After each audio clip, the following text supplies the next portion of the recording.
Hey friends, welcome back to my channel Organized with Joy, and welcome to another Thoughtful Thursday video.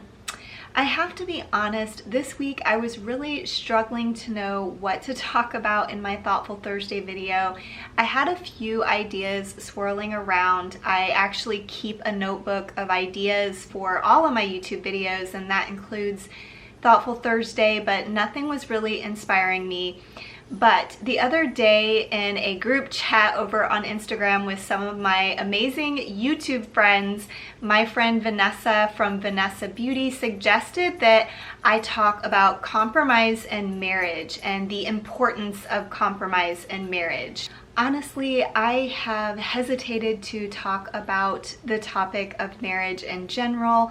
I did do a little bit of a tribute to marriage, I guess you could say, in one of my Thoughtful Thursday videos last spring when my husband and I were celebrating 25 years. But I definitely don't feel like I have the secrets, and I definitely feel like, you know, marriage is challenging, it's a struggle, and I almost feel unqualified to give marital advice or talk about marriage, and that's why I've hesitated to talk about the topic of marriage in general.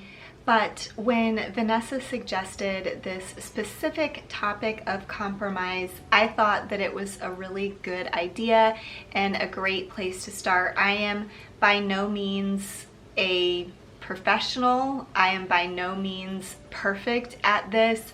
I just want to share with you some ideas that I know are helpful and that work in compromising. Like I said, not that I always am perfect at implementing these ideas, but it may help you. So with compromise, the most important thing is communication.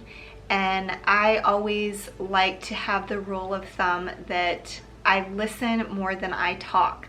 This is really hard for me because I'm definitely a talkative person, but as I've aged, I have learned to really restrain myself in conversations and really be an active listener and listening to other people, not just in my marriage, but in other relationships and friendships and family members as well. Just being really an active listener and trying to understand people's point of view and trying to hear out maybe their reasons why they want something, or reasons why they are doing things the way they're doing them.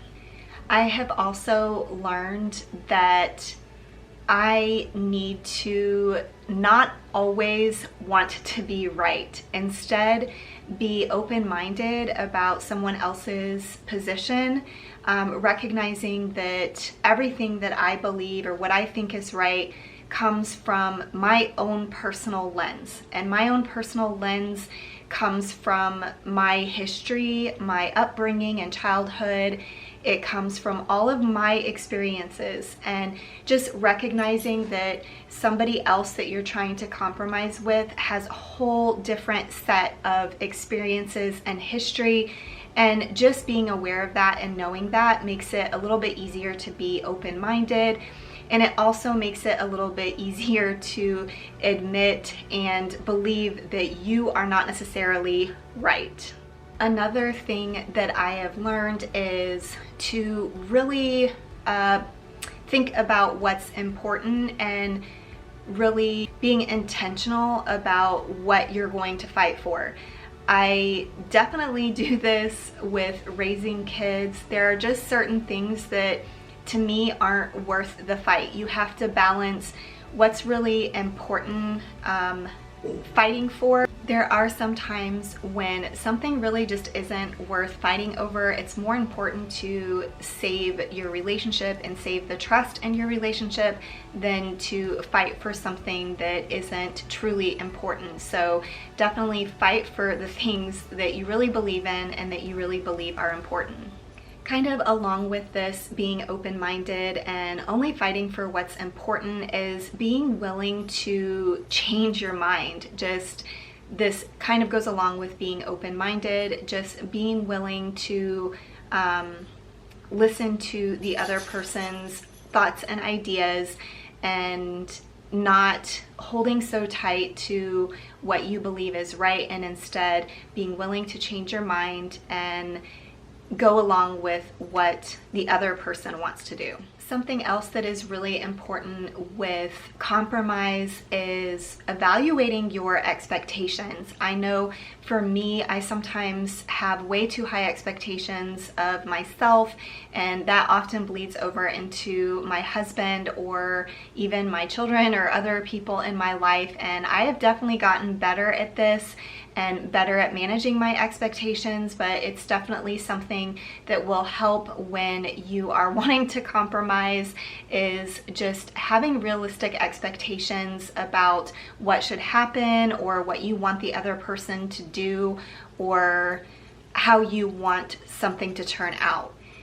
As I mentioned before, I do think communication is probably the most important thing in marriage, and certainly in compromising, communicating your needs, your desires, your emotions around whatever you're trying to compromise definitely is very important. It's also important to listen to your partner in the same way and be sure if you don't understand what they're trying to communicate to you, that you ask questions and you try to better understand their point of view.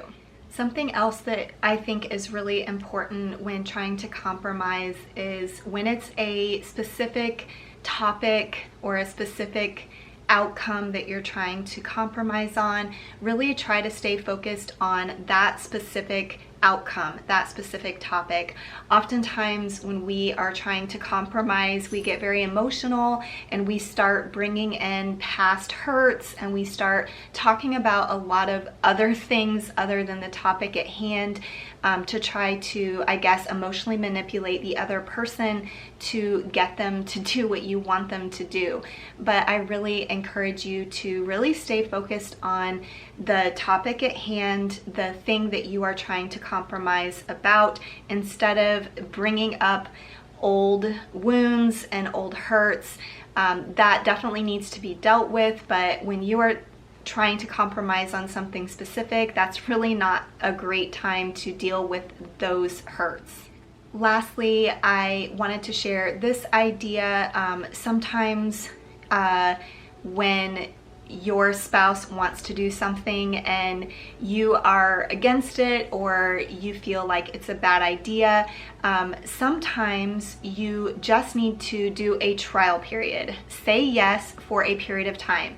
Maybe even tell your spouse that you would like to do a trial period. You would like to see how things go and reevaluate it at a set certain time in the future so that you can both discuss the pros and cons of how it's going.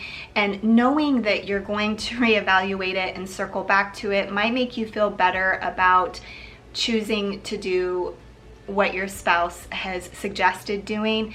It just makes it a lot easier to move forward knowing that you may make changes in the future. Well, that is all I have for you in today's Thoughtful Thursday video. I hope this video encouraged you or inspired you in some way. And a big shout out and thank you to my friend Vanessa over at Vanessa Beauty for this great topic idea. And I did want to say, if you ever have an idea for a topic that you would like for me to discuss in these Thoughtful Thursday videos, please let me know down in the comments or send me a DM over on Instagram. I would love to hear from you all and hear what types of things you would like me to tackle and talk about, because I definitely want to bring content that is valuable and encouraging and inspiring to you on these Thursday videos. But thank you so much for watching today's video. If you're not yet subscribed to my channel, I would love for you to consider subscribing. Thanks, and I will see you in the next one. Bye.